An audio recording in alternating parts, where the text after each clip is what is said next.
찬송가 540장입니다. 찬송가 540장.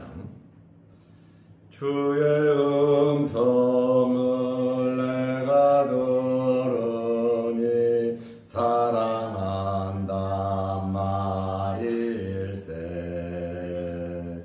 믿는 마음으로 주께 가오니 나를 영접하소서.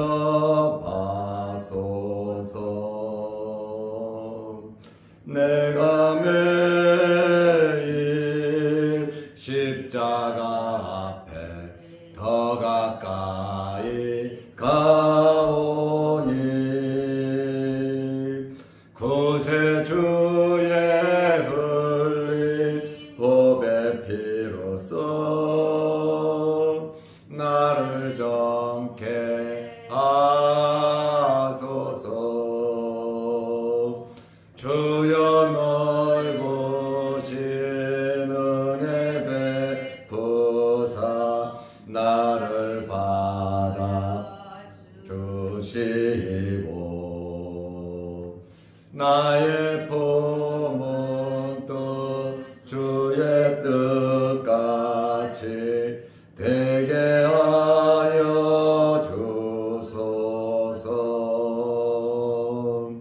내가 매일 십자가 앞에 더 가까이 가오니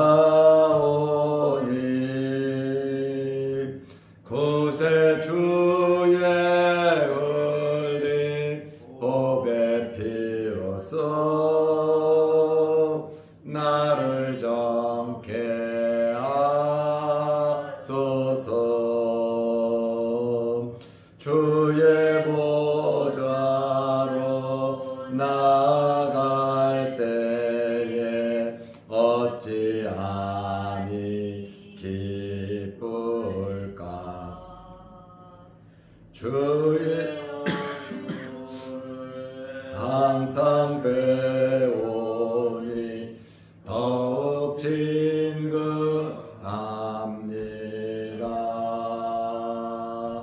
내가 매일 십자가 앞에 더 가까이 가오니 구세주의 흘린 보배 피로써 나를 정케 하소서. 우리 구주의 넓은 사랑을 증량할 길 없으며 주가 주시는 참된 기쁨도 헤아릴 수 없도다. 내가 매일 십자가 앞에 더 가까이 가오니 구세주의 흘린 보배 피로써 나를 정케 하소서.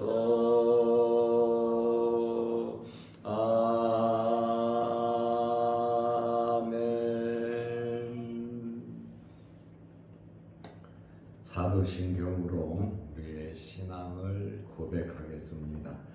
전능하사 천지를 만드신 하나님 아버지를 내가 믿사오며 그 외아들 우리 주 예수 그리스도를 믿사오니 이는 성령으로 잉태하사 동정녀 마리아에게 나시고 본디어 빌라도에게 고난을 받으사 십자가에 못 박혀 죽으시고 장사한 지 사흘 만에 죽은 자 가운데서 다시 살아나시며 하늘에 오르사 전능하신 하나님 우편에 앉아 계시다가 저리로서 산자와 죽은 자를 심판하러 오시리라. 성령을 믿사오며 거룩한 공예와 성도가 서로 교통하는 것과 죄를 사하여 주시는 것과 몸이 다시 사는 것과 영원히 사는 것을 믿사옵나이다. 아멘. 하나님의 말씀 요한복음 18장 22절에서 24절 말씀까지 보겠습니다. 이 말씀을 하심에 곁에 섰던 아랫사람 하나가 손으로 예수를 쳐 이르되 내가 대사장에게 이같이 대답하느냐 하니 예수께서 대답하시되 내가 말을 잘못하였으면 그 잘못한 것을 증언하라. 바른 말을 하였으면 내가 어찌하여 나를 치느냐 하시더라. 안나스가 예수를 결박한 그대로 대제사장 가야바에게 보내니라. 아멘. 24절 말씀까지 보았습니다. 예수님께서 대제사장이었던 안나스와 대화를 나눴습니다. 이 대화를 신문이라고 할 수 있겠죠. 예수님께서 있는 그대로 사실을 말씀을 하셨는데 예수님의 말씀을 듣고 있던 아랫사람이 무례하게 행동을 했습니다. 22절에 보면 이 말씀을 하심에 예수님께서 내가 들어대놓고 세상에 말하였노라. 모든 유대인들이 모이는 회당과 성전에서 항상 가르쳤고 나는 은밀하게 말한 적이 없다. 이 말씀을 하니까 곁에 섰던 아랫사람 하나가 손으로 예수를 쳐 이르되 손으로 폭행을 한 겁니다. 예수님을 쳤다. 처음에 예수님을 쳤다는 이 말에 대해서 몽둥이나 가지고 있던 도구로 쳤다 이렇게 해석을 하다가 오래전부터 이 원어적인 해석은 손으로 뺨을 친 것으로 이렇게 보고 있습니다. 손으로 예수를 쳐 이르되 내가 대제사장에게 이같이 대답하느냐. 굉장히 무례하게 예수님은 사실 그대로를 말씀하셨음에도 불구하고 이 아랫사람 하나가 누구인지는 이름이 기록되지 않았지만 그 주변 사람들은 누구인지 다 알 거란 말이죠. 예수님을 쳤다. 왜 대제사장에게 예의 없이 그렇게 말하냐? 그들 말로 하면 그따위로 말하냐? 예수님에게 함부로 하는 이러한 모습을 보는데 이 아랫사람을 이렇게 보면 정말 버릇없고 고약한 친구인데 이렇게 함부로 안나스에게 잘 보이고 안나스에게 충성하는 그러한 모습을 발견하게 됩니다. 그런데 곁에 섰던 아랫사람 하나 누구냐? 대제사장 곁에 섰다. 예수님 곁에 섰다. 신문을 하는데 그 가까이 옆에 서는 사람은 그냥 허드렛 일을 하는 그러한 아랫사람들은 아니다 그 말이죠. 안나스의 경호원이거나 사내들인 공회의 경비원 정도로 이렇게 해석들을 하고 있습니다. 이 사람이 볼 때에 예수님께서 안나스에게 대답하는 그 말씀이 굉장히 불손하게 본 것 같아요. 자기 입장에서. 그래서 손으로 예수님의 뺨을 쳤다. 감히, 그렇죠? 하나님의 아들을 모르니까. 그리고 자기들 나름대로 이미 계획된 대로 굴러가다 보니까 뒷일은 생각하지 아니하고 함부로 행동하는 이러한 모습을 보고 있습니다. 역사 속에 곁에 섰던 아랫사람 하나가 손으로 예수를 쳤다. 누구냐? 상당히 잘못된 행동을 했죠. 지금 예수님에게는 제목이 선고되지도 않았어요. 누가 정식적으로 고소한 사람도 없어요. 정당한 선고가 이루어지기 전에 산에서 기도하는데 강제로 체포해서 데리고 왔습니다. 유죄가 확정되지 않았음에도 불구하고 육체적인 가혹행위를 한 것은 세상의 법으로도 잘못된 것이지만 율법에서도 그것은 금지되고 있다. 증인을 세워서 심판을 하고 그 다음에 판결을 하고 그 다음에 일이 이루어져야 된다, 그 말입니다.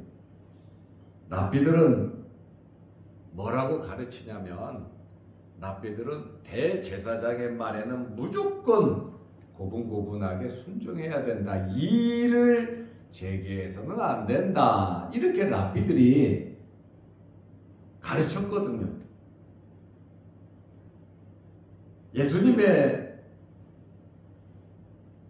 얼굴에다가 뺨을 친 이 사람은 안나스에게 잘 보이기 위해서 과잉 충성을 하고 있다는 것을 우리는 알 수 있어요. 그리고 뺨을 맞았다고 하는 이 사실은 엄청나게 수욕을 당하는 것이다. 수도 없이 많은 사람들이 예수님을 따르고 예수님을 존중하고 메시아로 아는 사람들도 있고 제자들도 있고, 어떻게 보면 예수님도 랍비와 같은 선생이신 분이다. 그럼에도 불구하고 뺨을 쳤다고 하는 것은 너는 이제 끝났어 하고 함부로 행동하는 그런 모습을 발견하게 됩니다. 예수님께서는 정당한 항의를 하셨습니다. 아무리 대제사장이라 하여도 바르게 해야 된다는 거예요. 법과 원칙 아래에서 모든 일을 해야지 세상에 밤에 예수님을 잡아다가 신문하고 무례하게 행동을 했다라는 것입니다. 23절에 보면 예수께서 대답하시되 내가 말을 잘못하였으면 그 잘못한 것을 증언하라. 내가 말 잘못했으면, 내가 잘못한 것이 있으면 뭐 말하라는 거예요. 바른 말을 하였으면 내가 어찌하여 나를 치느냐 하시더라. 뺨을 때린 사람에게 예수님께서 직접적으로 이렇게 말씀을 하셨단 말이죠. 예수님의 이러한 말씀은 내가 잘못한 것이 있으면, 말을 잘못했으면 야, 대제사장이 신분하면 되는 거지 네가 뭔데 옆에서 뺨을 치느냐 이거예요. 신문도 하기 전에 폭력을 행사한 것에 대한 부당함을 예수님께서 지적하셨습니다. 예수님의 이 제기는 지극히 정당한 것이었습니다. 정당한 발언이죠. 그런데 안나스가 뭐라고 합니까? 안나스는 침묵을 하고 있다. 옆에 사람이 뺨을 쳤는데도 제재했다는 말도 없고, 거기에 더 나아가 자존심이 상했다고 막 예수님께 나쁜 얘기를 할 수 있음에도 불구하고 안나스가 침묵하고 있는 이것을 보면 더욱 확연하게 드러난다는 거예요. 예수님의 말씀이 맞다는 거예요. 그러나 자기들은 예수님의 이런 말씀을 인정할 수 없다는 거예요. 인정하게 되면 예수님을 잡으면 안 되잖아요. 이제 안나스가 예수님을 대제사장 가야바에게 보냅니다. 24절에 보면 안나스가 예수를 결박한 그대로, 범죄한 증거가 없는데 산속으로 사람 군대를 보내고 대제사장과 바리새인의 종들을 보내서 천부장도 나오죠. 강제로 잡아서 무조건 압송했다. 예수를 결박한 그대로 산에서부터 결박한 겁니다. 그리고 심리를 했죠. 심리를 했는데 예수님의 죄가 없단 말이에요. 그러다 보니까 자기 손에서 끝나는 것이 아니라 실제 권력을 갖고 있는 가야바 대제사장에게 보냅니다. 그 당시에 실제적인 권력은 안나스가 더 힘이 있어요. 안나스가 전 대제사장인데 24절 말씀에 보면 안나스의 자기 나름대로 계획이 있었겠지요. 그 새벽에 잠도 자지 않고 예수님을 잡아왔는데 얻은 것이 없어요. 계획이 수포로 돌아갔습니다. 그러니 어떻게 해요? 신분을 포기했죠. 그리고 실제적인 대제사장 가야바에게 그대로 결박한 그대로, 예수님이 무슨 죄를 졌다고 결박까지 해가지고 죄명도 결정되기 전에 신문도 하기 전에 이렇게 행사를 행했냐. 이게 공권력의 행사단 말이죠, 이스라엘에서. 그런데 요한은 요한복음을 기록하면서 가야바와 예수님과 대화를 나눈 신문 내용은 요한은 기록하지 않았어요. 기록해봐야 아무 쓸데없는 일이다 보니까 그거 기록을 아예 요한은 기록 안 하고 베드로가 3번 부인하는 그곳에 초점을 맞추는 것을 발견하게 됩니다.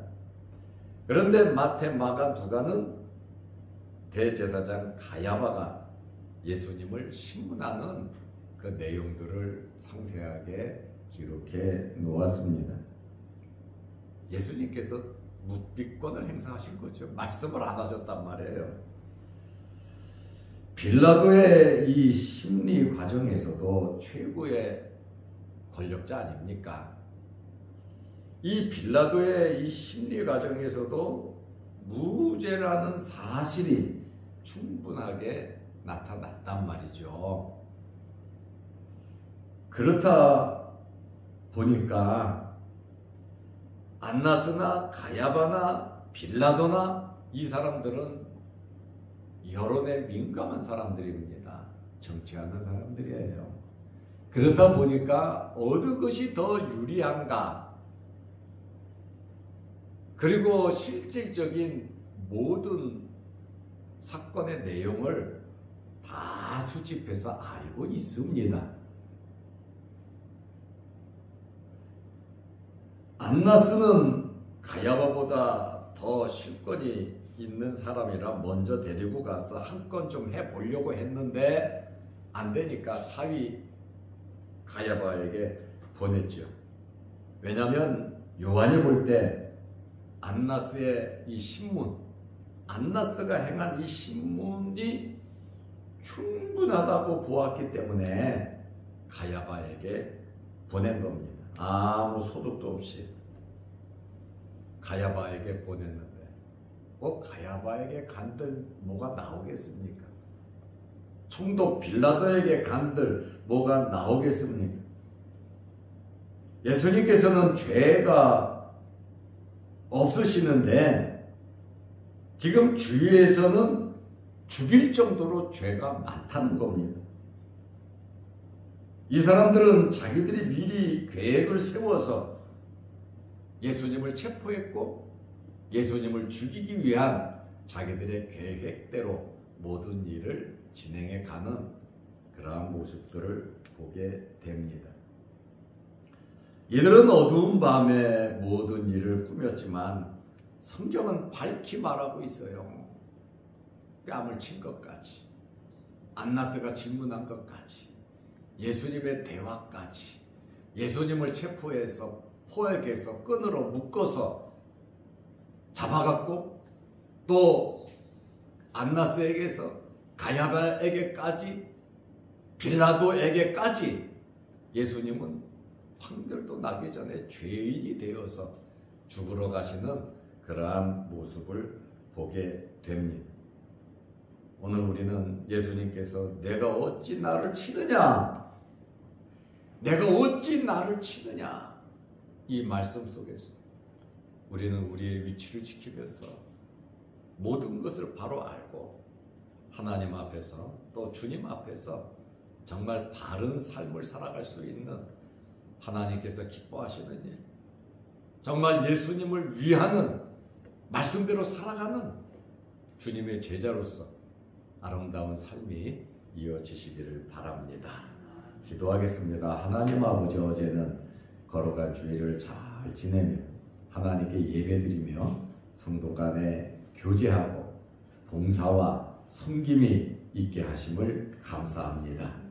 우리가 이 땅에 살아가는 동안 예수님의 뺨을 치는 일이 없도록, 새벽에 예수님을 잡으러 가는 일이 없도록, 우리의 계획과 목적을 이루기 위해서 주님을 팔아먹는 이러한 일이 없도록 말씀 위에 굳건히 서서 살아가는 저희들 되게 하옵소서. 예수님의 말씀을 항상 우리 마음에 새기면서 어디에서 무엇을 하든지 바르게 살아갈 수 있는 저희들 되게 하옵소서. 오늘부터 한 주간 세상에 나가서 삽니다. 하나님 함께하여 주시고 하나님의 자녀로서 빛과 소금의 역할을 감당하며 예수 그리스도의 이름을 증거하는 복된 삶을 살아가게 하옵소서. 오늘도 이 새벽에 우리를 주의 전으로 부르시고 예배드리게 하시고 기도하게 하시오니 감사합니다. 이 새벽에 주의 전에 나와 여러 가지 기도 제목으로 하나님 아버지께 기도 드릴 때 하늘문 열리게 하시고 우리 기도 제목마다 응답하여 주옵소서. 구하고 두드리고 찾으라 말씀하신 주님의 말씀 그대로 구하는 이가 받는다 하셨사오니 우리 기도 제목 주님 아시오니 응답하여 주옵소서. 우리 교회와 모든 성도들의 가정과 생업과 자녀들과 우리의 2025년도에 여러 가지 많은 계획들이 주 안에서 아름답게 이루어지게 하옵소서. 오늘 하루도 주 안에서 승리하는 복된 하루 되게 하시고 영상을 보는 모든 성도들에게도 크신 은혜와 복을 내려 주셔서 믿음이 무럭무럭 자라나게 하옵소서. 예수님의 이름으로 기도하옵나이다. 아멘. 하늘에 계신 우리 아버지여, 이름이 거룩히 여김을 받으시오며 나라의 마옵시며 뜻이 하늘에서 이룬 것 같이 땅에서도 이루어지이다. 오늘날 우리에게 일용할 양식을 주옵시고 우리가 우리에게 죄 지은 자를 사하여 준 것 같이 우리 죄를 사하여 주옵시고 우리를 시험에 들게 하지 마옵시고 다만 악에서 구하옵소서. 대개 나라와 권세와 영광의 아버지께 영원히 있사옵나이다. 아멘. 자유롭게 기도하시기 바랍니다.